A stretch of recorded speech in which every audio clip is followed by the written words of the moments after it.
All right, Ian. Yeah. We had to talk about the Intellivision Amico. Week after week, Pat has to talk about the imminent train wreck that is the Intellivision Amico. With each week, a new jab, some backhanded slight, or entire segments framing the latest news as validation of and doubling down on the certainty of its failure. Thing is, those assertions don't hold up to scrutiny. Time and again, there are more plausible cases to be made, and any discussion of the merits to the contrary is ignored. Understandably, as it wouldn't jive with the overall narrative being crafted here. Pat and Ian make sport of taking any news or presentation on the Amico, turning it on its side, and spinning that as proof positive for a more deliberate narrative being crafted, nefarious in its implication. Pat and Ian didn't start out this way. Their earlier coverage, largely dismissive, was still fairly measured. Regardless of the price point he wants to put it at, regardless of the, at least, nice sounding intentions of, making it appeal to family. He even says, it even says in the interview that I had on my phone, I don't know where I found it. Is it the from. VentureBeat article? Yeah, VentureBeat. Okay. It talks about... I'm not trying to also discount Tommy's experience with, because again, it says he's in all those Intellivision video game year topics. It says, it's not it makes no bold claims about it being able to play modern games, but then when you out and out say that, then you start getting into like retro VGS and Chameleon territory on the question of, no, I don't mean that in terms of like a ripoff. I just mean then what's the point? Who are your developers? Yeah. Who are you going to get on board? How are you going to get people to limit themselves to this development ecosystem? This is the, I guess you can't. And I guess Tommy realizes this stuff. He's not a dumb guy.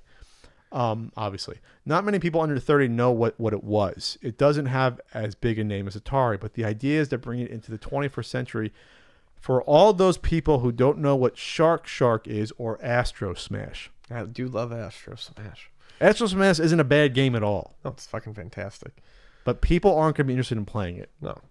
Not long into their ongoing rundowns, any good faith efforts to fairly cover the console in development, or further acknowledgement of the ideas that seemed to interest them early on, disappeared as coverage became exceedingly personal and insult-laden. The Intellivision Amico is the most substantial effort at launching a new hardware entity, creating, or in this case reintroducing, a professional console brand in video games since Microsoft. It's unfairly lumped categorically with murky concept consoles, or minimal scope, wholly crowdfunding efforts, opaque in nature with no real company footing behind them. And the two podcast hosts cannot seem to grasp or offer even that crumb of credibility in their coverage.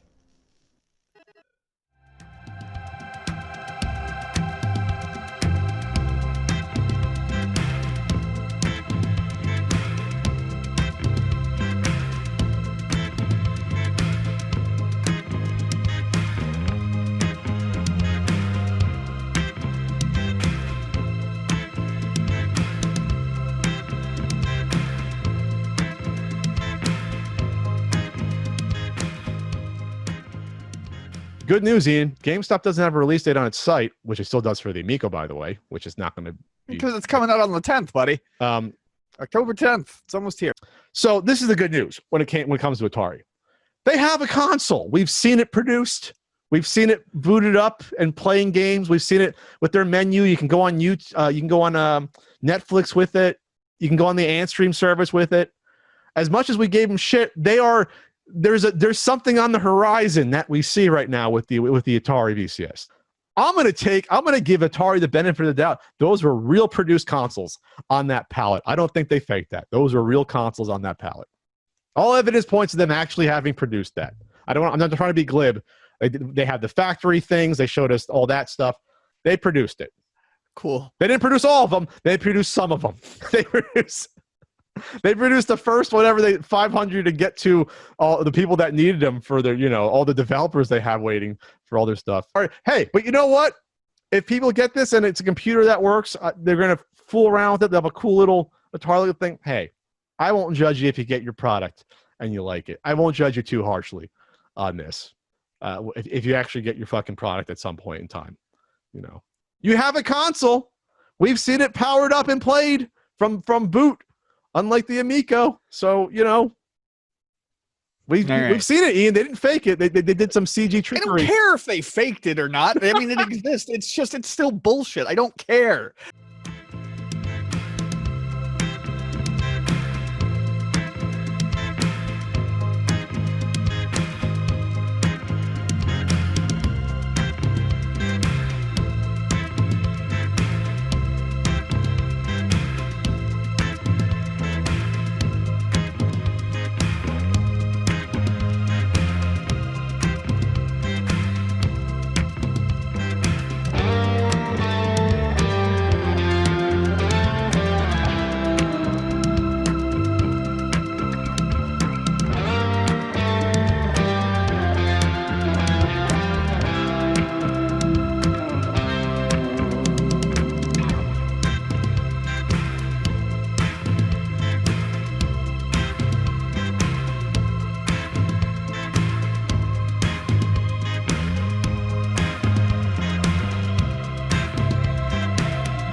A dialogue is desperately needed, but the two aren't having it.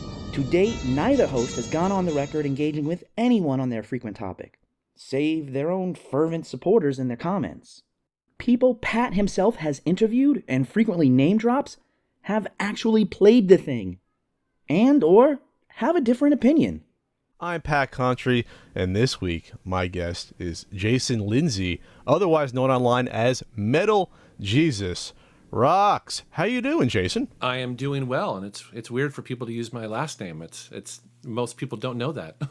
So I'm one of the few people who have actually played it. So Intellivision Entertainment, his company had a small little room that you can make an appointment and check it out. And so we did. And we played it for about 20 minutes. It was really interesting because we got to meet all of the senior staff that he has hired and talk to people that are, in his company that are working on it. And then we also played a couple games. And my guest this week is Kelsey Lewin. She's a retro gamer, retro collector. She appears in YouTube videos. She appears on the Metal Jesus Rocks channel. And she is co-owner of the Pink Gorilla retro game stores in the Seattle area. Welcome, Kelsey. How you doing? Good. Thanks for having me on.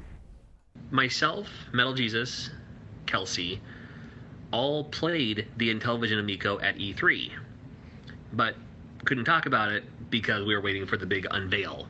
And this video was mostly that unveil, and I'll get to that in a little bit. There's some things on that video that no one's talking about, and there's also some things that we saw that weren't on the video.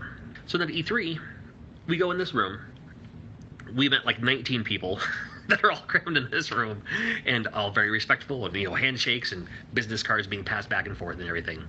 And they had the display units and everything, and they say, here it is. Here is the Intellivision Amico. Not what it could look like. It's not hooked up to a computer. It's hooked up to an Intellivision Amico. It's playing it on real hardware. So awesome. Even if that console was somehow running those games, that's not my definition of a working console. A working console to me is something close to retail and consumer ready.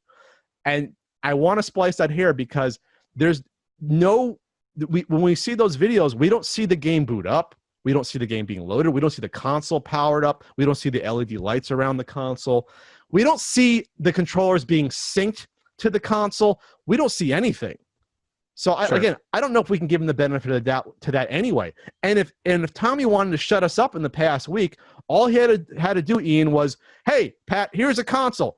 I'm hooking up HDMI to the TV. Here's the power button. It's on. There's a splash screen. I'm going to click the menu, and I'm going to load up the game and play it. That's all you'd have to have done. And then Metal Jesus was a huge fan of the game Shark. Spelled shark exclamation point, shark exclamation point. It was a game I was familiar with, but didn't really play much. Like I didn't have it personally. So this is me going into a new game now. Like Moon Patrol, I knew Moon Patrol, played it all the time, played it at the arcade, played it on the 2600. It was on the Intellivision, coming back, awesome. Shark was one of those games that I heard of, didn't really play, and going into it, didn't really know anything about it either. So this is me with a new video game experience. Nostalgia for some, but a new experience for me. And trust me, I'm old, right? I'm older than sand. I'm older than my birthday. That's how old I am. And so I don't have any nostalgia factor for Shark at all. We had so much fun playing it. It was a party game. Have fun spending $200 to play an updated Shark. Have fun out there doing that. We'll see how long that makes the system last in the ecosystem. So the Intellivision Amico, I played it, and like I said, I played it on real hardware.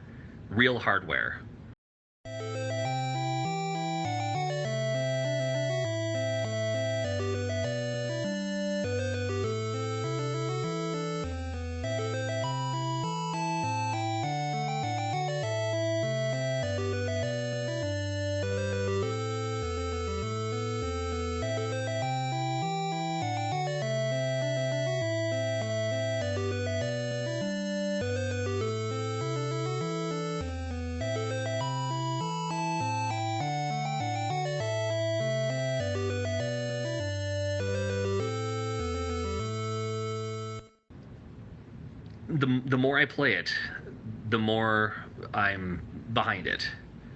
I know it's me after I played it, because I actually had my hands on it. There's a lot of people out there who are just like, maybe they have one opinion or another, positive or negative, about the Amico. And my opinion is positive, because I played it. I'm that way with everyone to this edition of the Not So Common podcast. I'm Pat Contry, and my guest this week is a big-time video game collector, even bigger than me. He's also a YouTuber. He is the immortal John Hancock. John, how's it going? It's going well. Thanks for having me on. John, we don't speak as often as we should. You're someone that I actually respect a lot in the collecting scene. I looked up to for a couple different reasons.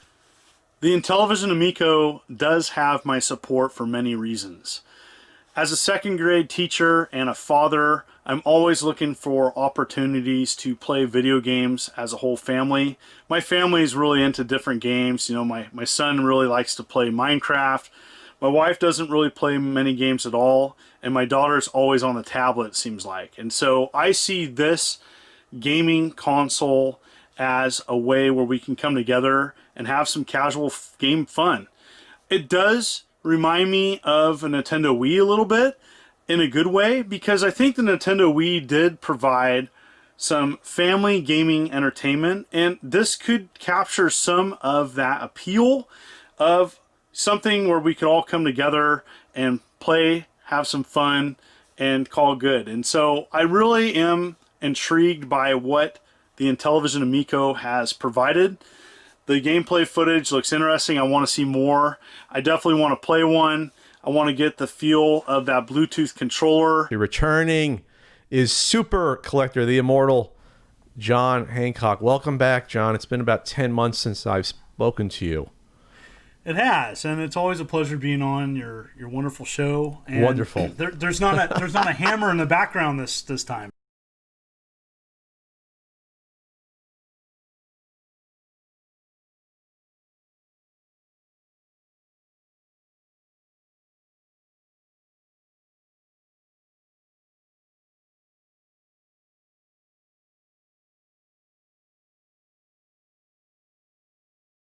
Tommy's a pretty outspoken guy. He's not afraid to go after his detractors. In fact, I think I think he actually got into a little tiff with Pat the NES Punk on social media. I was following that. Yeah, so that was kind of interesting. You don't see him reaching out to them, though. For their confirmation bias, Ian and Pat and the audience cheering on their spat against a proposed system banana pie seem to have all the consideration I either need, all the supposed insight or challenge for the most informed opinion, or perhaps just cover while they disassemble notions that the Amico has any place or right to exist. And in first place, hallelujah, will we ever see another major console that is not Nintendo / Sony / Microsoft? 45%. Ian, what do you think? Will we ever see another major console not from the big three? No, I don't think we will. There was once a point in time, maybe.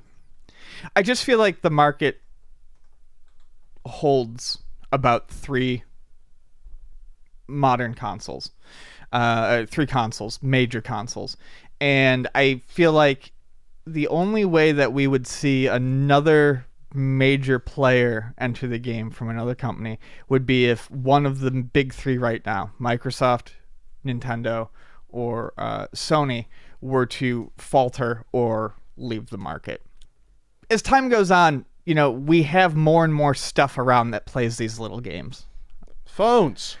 Our phones, browsers, you know, things like that. And then at home, you have other stuff to play. I just think, so you would, I do truly feel that, like, yeah, there's no room for it. Both in terms of there's no reason for there to be another system right now that could support AAA games, and we don't need a system at a lower end to play mobile quality games. No.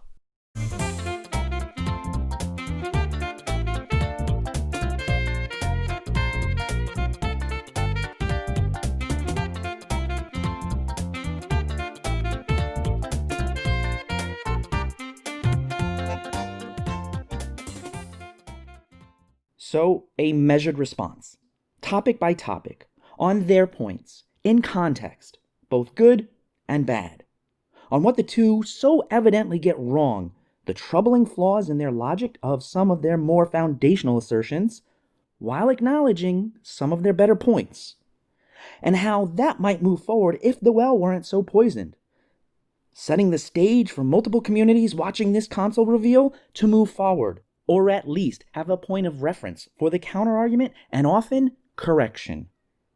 That is the premise of this series.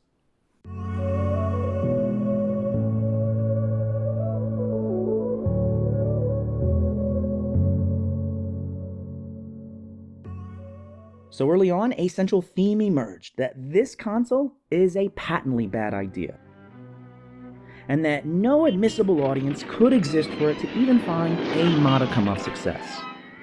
And any dialogue and escape from the two-man echo chamber to really consider whether this console has merit or potential was dismissed outright. They have an opinion, and no facts or a different perspective is going to affect it. I don't have that many issues of it. What I have an issue with is the fact that I can't make my own opinion on what I've seen. Talking about it isn't going to necessarily change me. I'm looking at the business aspect of it and what we've seen before, and this is just simply my opinion.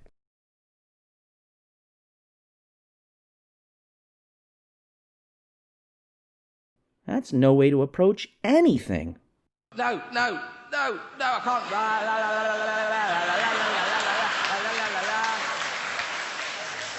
can't. And these fucking consoles, I'm sick of them. I'm sick of the didn't come out yet. I'm sick of the Atari VCS. I'm sick of people asking about the fucking Polymega. I don't know anything about the Polymega, but apparently Polymega quietly delayed their base unit another couple of months. I just whatever. Pat in particular seems determined as he interjects quips into unrelated topics, staging every measure of success or stumble in relation to his Amico as hurtling disaster narrative. But eventually the magic runs out when it comes to this stuff. It just does. It just you don't have it in you anymore, or the world has passed you by, Ian. The world's going to pass me by if it hasn't already when it comes to doing a podcast or doing online media. Like it just things change. You know? Yes, sir. So anyway, that's about what I'm going to say about Quibi. This is a long, well, check it out, a long article at vulture.com. I mean, it goes into even people talking about how Katzenberg, whenever he had a company, bought out I think it was DreamWorks, where they overpaid to make sure he wouldn't stay with the company. Oh, here it is. When Comcast Universal bought DreamWorks, it was on the condition he left the company. Let's reiterate, a former friend says, Comcast chose to overpay for DreamWorks Animation to not have him there. Wow. All right. So there you go. And again, well, it sounds familiar. It sounds like a certain console where that you blame COVID for delays and not success, and you try to get by on past successes of yourself and employees for a new product. Wow, sounds familiar. Mm-hmm. And also, there's also similarities because it sounded like to people, Jeffrey Katzenberg is the type of person that thinks he can will things into existence and will things to be successful just upon your personal spirit and working drive. And yes, you need a hard work ethic in order to be successful when it comes to things like this. Absolutely, you do. You can't get by being slovenly and things like that. But it doesn't mean if you have a bad product, it's going to be a success just because you're working day and night to make it happen. Right. I always think that's funny. This whole willing things into existence and self-help book motif bullshit about, well, I'm visualizing in my mind, it's going to happen. That's not how the real world works. It can work out if you have a good product, but if you don't have something people want, it's not going to work. And that goes for Quibi or the Quibi console that's in development as well. This undoubtedly fueled in no small part by his public feud with Intellivision CEO, which has metastasized into thinly veiled contempt and hostility. Hey, that machine cost me a fortune. Yeah, well, it cost me a fortune too, Rico. What the hell was that? You can't take criticism. It's hilarious how little you can take criticism, which is why you're hiding in your Atari Age board. Rocco, you know who that is, huh? Yeah, I know who that is. Oh, look, you need some help? No, guys, ain't no pie eating contest. Oh, look what's in the street. Yo, Tommy, what are you doing here? You ought to be out there celebrating, right? I get attacked by Tommy Tallarico. Then you have nothing at this point that I want to hear about. I mean, absolutely nothing. You're coming down here with these people asking me if I want to throw hands with you? Is that what this is about? Eat my asshole with your insider info. Bullshit. Eat it. He has no class. Come on, Rob. Hey, he has no class. Come on. Said he actually debate me? A personal grudge, coupled with earlier dismissive assessments, have hamstrung and skewed their ongoing coverage. It's a weird group of cheerleaders. It's weird. It's really weird. And it's getting harder and harder for me to be impartial now in terms of me wanting this to be a success or fail the more I get attacked by Tommy Tallarico. That's all I'm going to say. Because we had the gall to not immediately say this is going to be the best thing ever.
Gone is any exploration of the more critical or novel concepts.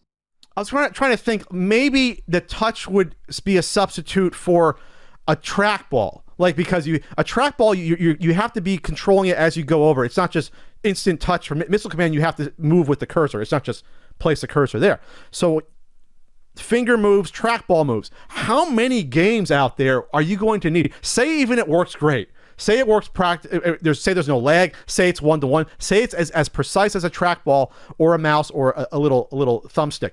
How many games could you possibly develop where you're actually going to utilize that and have that be an advantage?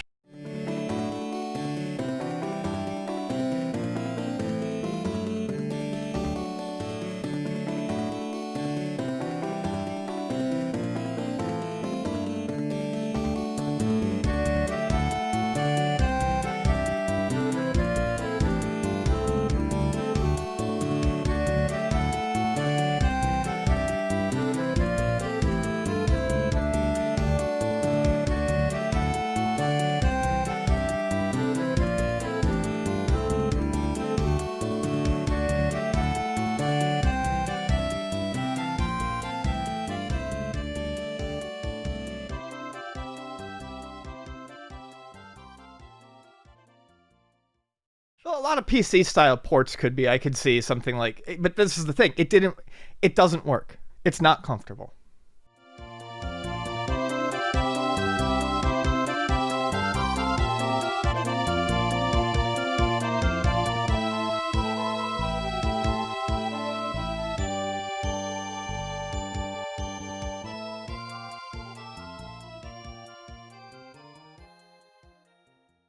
Instead, the pair chase speculation and wishful thinking, reading the tea leaves of imminent collapse behind the scenes.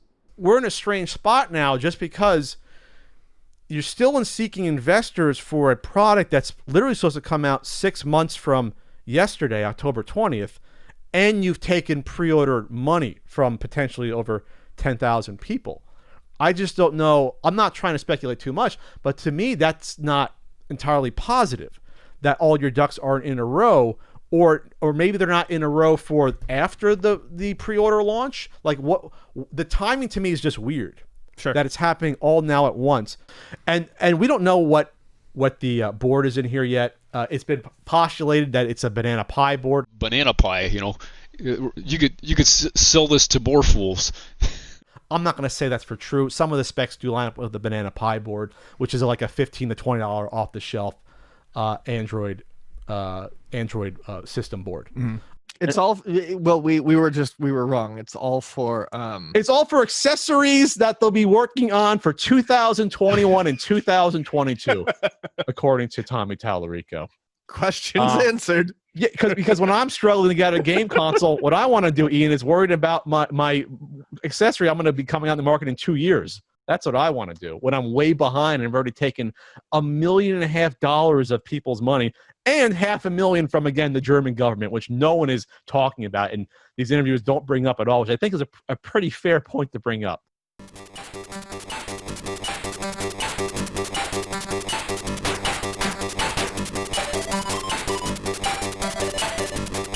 Yeah, because when I'm struggling to get a game console, what I want to do, Ian, is worried about my accessory. I'm going to be coming out in the market in 2 years.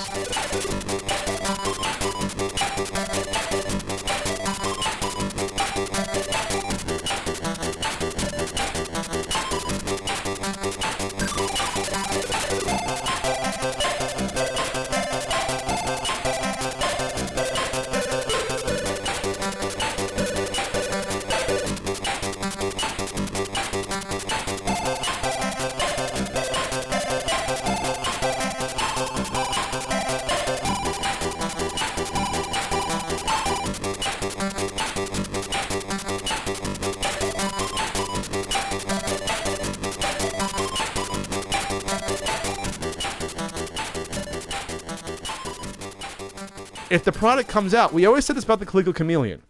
The worst case scenario wasn't it being a scam. The worst case scenario was it coming out, people buying it, and then within like 3, 4, 5 months, the environment was gone, and now all these people are out of their money, and then they have a shitty piece of trash in front of them that they can't use or don't want to use anymore. Right. That's the worst case scenario. The worst case scenario is that something like the Amigo comes out, and it might have, a little push at the front. But then what happens when the developers realize, I can't be exclusive, we're not selling anything here. Then you have no new more exclusive games. The market, the ecosystem just disappears. Because now you have to start asking as you go down the line, will this get enough money involved behind the scenes to not just get to market, but to support it after it gets to market? Because again, the most dangerous portion when we cover stuff like the Coleco Chameleon, we always argued that the worst case scenario wasn't that it wasn't going to be not come out. The worst case scenario was that it gets to market and then it's just dropped support immediately. Because then you had people that spent their money, got their hopes up, got a product that's really unfinished. And with the game console, getting it to market is the very, very first baby step. Right. That's the very start of the launch of your product. Well, even back at the beginning, and I think maybe even you weren't so certain, I was fairly certain that this would come to market. That's honestly that wasn't my concern. Just like with the VCS, my concern was not whether or not it would come to market. I'm certain that they're going to, shit something out of that Atari factory and get it into people's hands. It's whether or not it's going to be something that can be supported after its launch window. Can you support it after the launch window? Can you deal with customer service? Can you deal with server issues? Can you deal with firmware updates? Can you get the new games launched effectively and supported?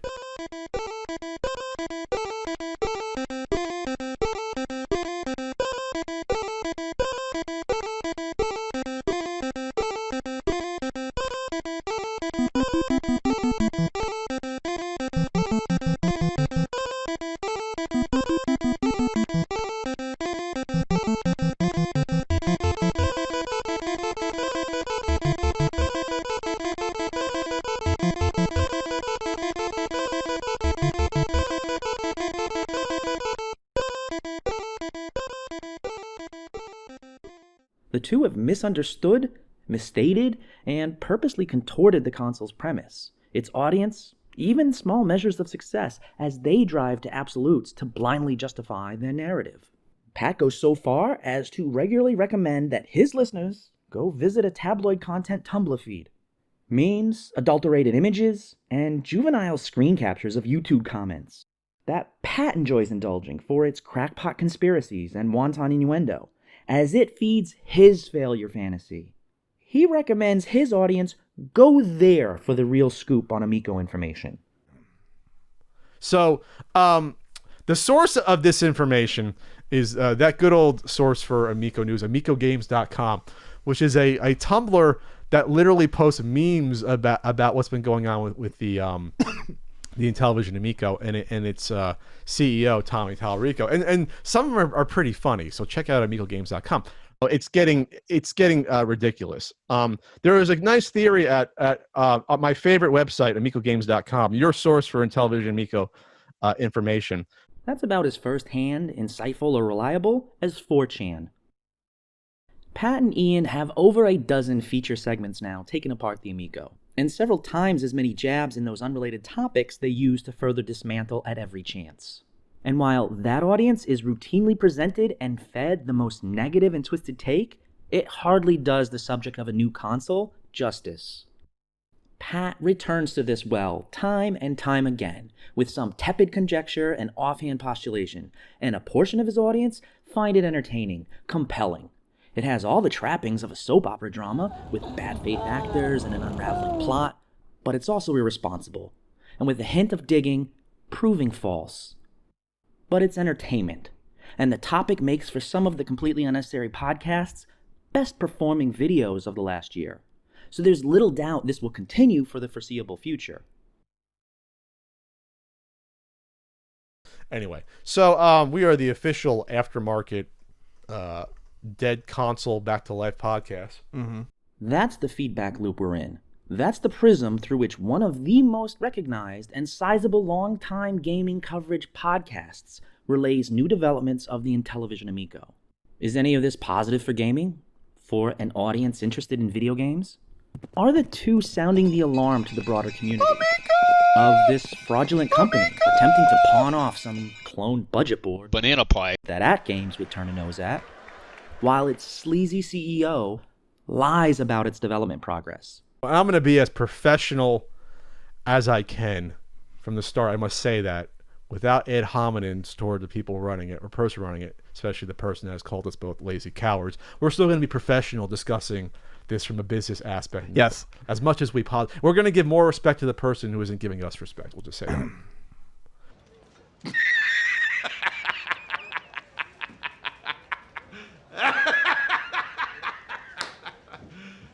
You serious? Okay, well, let's roll the tape on that. Oh, sure, okay.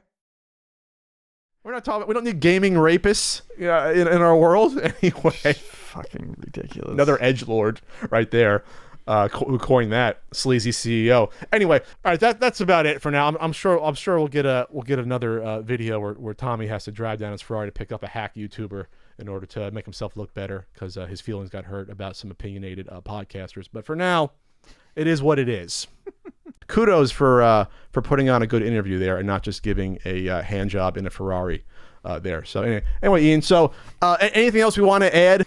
They're just making money off of people that want self-aggrandizing little plaques of themselves and memorials. I'm not saying if one of those people is developing a new game console, but probably. So those are the people that's how they make their money. Yes. Guinness Book. It's not like this esteemed organization. Right. Guinness Book. It's not. It's a joke. The CU podcast listeners demand more. Thank God we did. It was a good pod. I'm glad we did the Rocket League one too, because I came back around on it at the end. Yeah, we don't want the podcast sheriffs to do videos on you. Well, they don't do videos on you. They just do videos on me, and you're sort of like in the background because they can't clickbait your name versus mine. No, they just threaten my wife and shit like that. So I'm just about the YouTubers. Oh, I see. The YouTubers. They can't make. Oh, YouTubers. I mean, they could make something on me, but I mean, what would the point be? On the bigger target when it comes to that. Yeah, but whatever.